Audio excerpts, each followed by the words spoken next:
ഗസാത്തെരുവിലെ ചോര കണ്ടേ ഞാനും എഴുതട്ടൊരു കണ്ണീർ കാവ്യം. പിഞ്ചോമന മക്കളെ ചോരക്കായി ദാഹിച്ചലയുന്ന ചെന്നായ്ക്കൂട്ടം. ഗസാത്തെരുവിലെ ചോര കണ്ടേ ഞാനും എഴുതട്ടൊരു കണ്ണീർ കാവ്യം.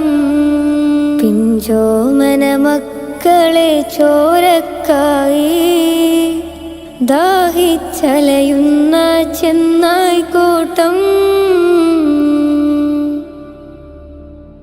മരിച്ചത് ഞാനല്ല, നീയാണ് മുസ്ലിമേ.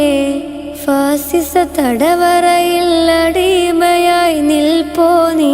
എന്ന് തീരും ഈ കണ്ണുനീരിൻ മോചനം